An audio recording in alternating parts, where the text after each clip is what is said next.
comes down to the final week. Welcome to Gridiron Takes. I'm Greg Ellis with Trent Hammond, and the Golden Wave will host Oxford this Friday night with the chance to win the division and host the first round of the playoffs. Coach, we're in this position because of a great win at Horn Lake, 28-20 the other night. Man, it was a great win. The kids celebrated like a bomb had gone off, and it was tremendous win for us to go there. It was a hard-fought game. Our teams, we battled. We had a team that was full of Division I athletes on the other side, and I couldn't be prouder of a bunch of kids that early in the year had one of the prognosticators, pick them 3-8, right? And now they're playing for a chance to be 8-3, win the division, all those things. So I'm excited for our kids and in our community. You talked a lot on the last week's show about their defense, and their defense was pretty good, but I thought we countered very well offensively. Well, we were able to move the ball through the air a good bit the other night. We knew that running the ball would be hard and difficult. Right. We had our plays here or there in the run game, but their front four is so big, and they're anchored by Dandy Dozen, everything, Josiah Hayes up there in the front, and they proved to be exactly what we thought they were going in. But our kids battled it. I thought our sideline, I thought our crowd, I thought everybody was into this when it was a cold night, but we handled it, and our kids just played exceptionally well. And don't forget, Horn Lake had a pretty good linebacker, too, that wreaked a little bit of havoc across. Yeah, and number 20, and, he looked like one of the mannequins, the Under Armour mannequins that you see when we walked out. He's about 6'3", about 230 with a waist about this big, and, he was very impressive as you walk past him. You talked about the energy, and I sat by Dalton Middleton of the Daily Journal in the press box, and I told him, looking at the sidelines right before kickoff, that was the most energy I've seen on the sideline. And then it carried right up. Another great crowd on the road. We had more people than they had at Horn Lake. It was a lot of energy. Was that something that y'all talked about, or was it just I think kids know? I think kids were just ready to play. We had lost to Horn Lake last year, and was one of those things that we wanted to come out and try to get after and avenge it. And we knew what that win meant. So right. I think that carried a lot. Great year on the road in division play. We finished undefeated on the road in division play. Now come home for a huge game against Oxford. As you've looked at the film on the weekend and through the weekend preparing, what have you seen from this team? Well, they're great on defense. They have a tremendous defense there. They've given up the fewest points in our division. They give up just under 10 points a game, or just over 10 points a game. So scoring's been very tough on them all year. They're anchored on offense by their quarterback and by number 5, Pegues, Dandy Dozen, offers from everywhere. Big, huge 6'3", 280, 290-pound kid that can play receiver and tailback and quarterback, and he's fast, he's big, he's physical. So it presents as a whole different set of challenges. We have a little chip on our shoulder from last year, too. Well, that was one of the worst games we've played, and hopefully we'll come out and kind of put that performance to rest. That was also the coldest game of the year last year. It was quite brisk. Now, we're talking about the playoffs. Olive Branch, Oxford, and us were all tied at 4-1 in the division. We reviewed a little bit of what we have to do. Let's go through the process again to where we can finish, the different scenarios that can play out. All right, we're guaranteed a third place spot. Right. Win or lose, we've got a third place spot. It gets shaky with a point spread, and that's how a three-way tie goes. For us a win ties us for the division lead. Right. And it would be a tie. Playoff seeding then would go. The number 1 seed would be us if we win by 11 or more. A 10-point, or let's say 9 or fewer, we're third. Okay. 9 points, fewer or a loss, we're third. 10 points, we're second.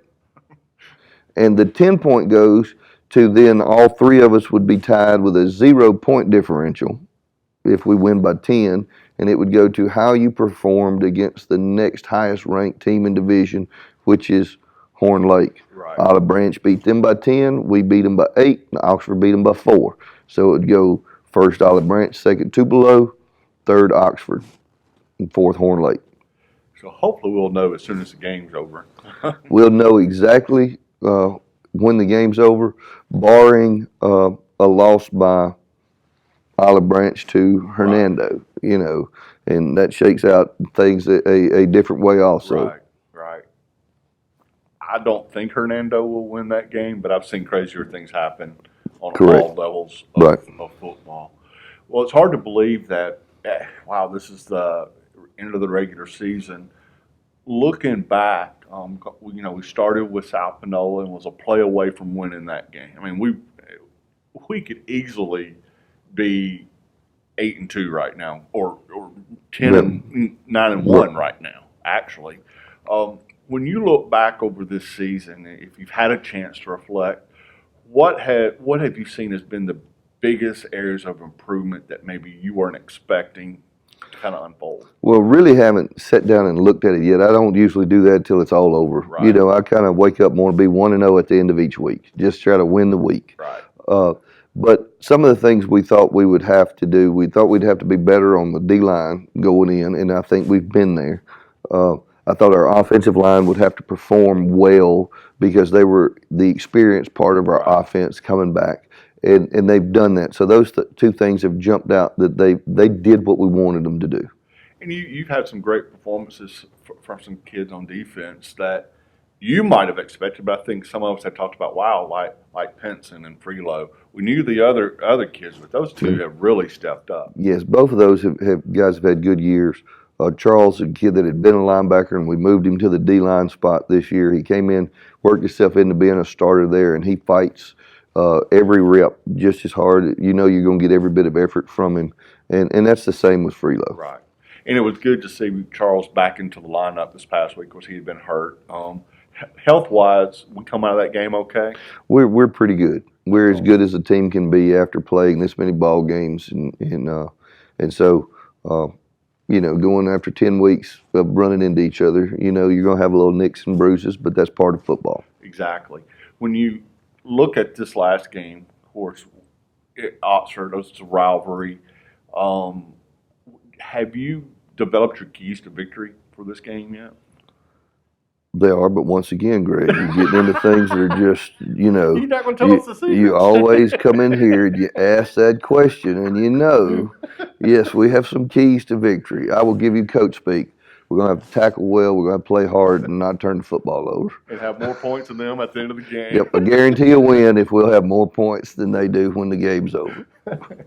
Well, Coach, we know we got at least one more show coming up, and hopefully we're going to be talking about hosting the playoff. And that's why finishing first or second is so critical, is that you get to host.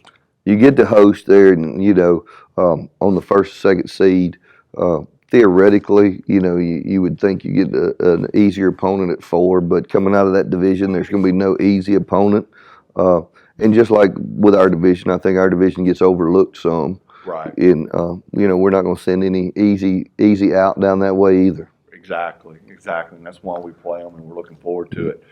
Well, we can't say enough how big this game is Friday night, and we need a packed house. We need that energy we had at Horn Lake this past week. So grab a friend and come to the game. It is huge. We've got a chance to win the division, and it's our senior night. It's going to be a great atmosphere. And Coach, when you start the season, this is what you look forward to. That where it comes down to this game, and we got a chance. Yeah, and one of the biggest things, my thing is come out and support these seniors. Exactly. They've battled. They've helped change our mentality from where we were last year into what we're playing for this year. So it's a great group. It's been a fun group to coach, but you said we're on it already. That's what I tell the kids. Once we start and game starts, it's almost like you go to bed and you wake up, you're in the last week. Exactly. It has flown by.